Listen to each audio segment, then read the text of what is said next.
My name's Nikki. I am Hunter's mom, and this is Hunter.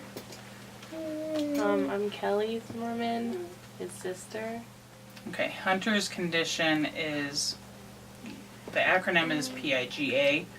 It's a very rare genetic disorder that affects him globally. So it affects not only his brain, but his internal organs. It can affect his heart and his lungs. But the main thing that it has affected is his brain, which has caused him to have epilepsy and severe mental challenges with it. He is currently on 5 seizure medications. People with average epilepsy are on 1 to 2 seizure medications, and he is on, like I said, 5. So having Chance here will help detect seizures ahead of time, and will give us more time to be prepared to help Hunter during a seizure.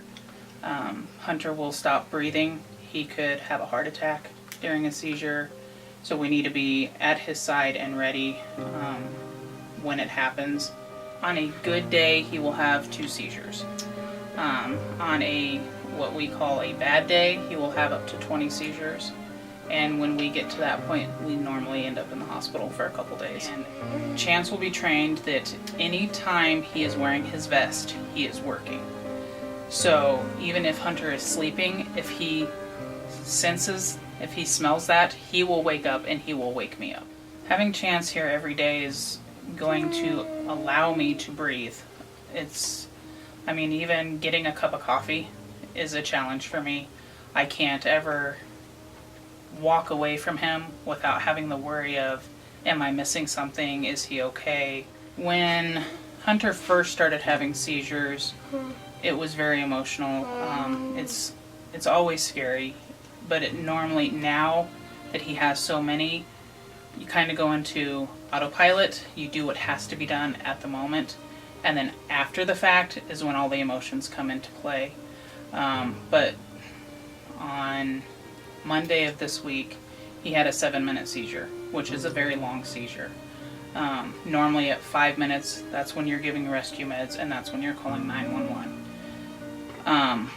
With Hunter, I normally, because I'm normally the one dealing with the seizures, it's when he stops breathing, or when we hit the 7 minutes and I've given the rescue meds and he's not coming out. That's when you start to panic, and you don't know if the ambulance is going to get here in time, and you're breathing for your son.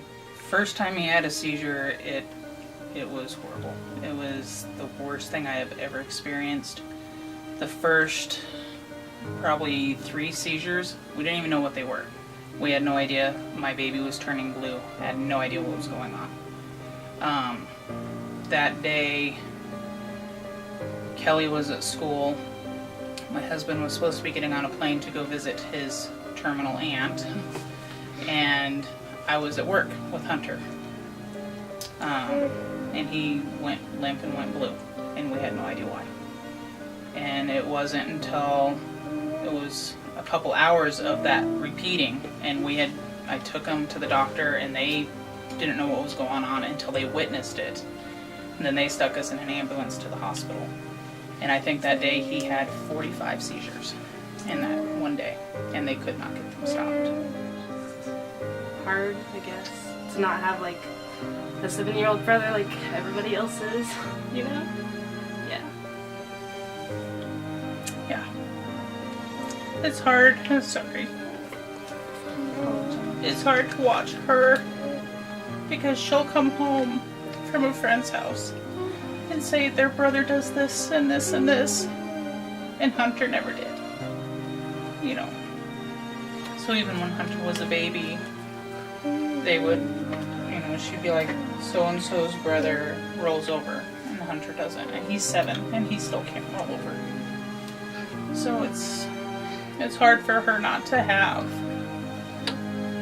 the typical family brother. But it's also made us more compassionate towards others, and I think it has brought us a lot closer as a family, because we have to be close to survive this.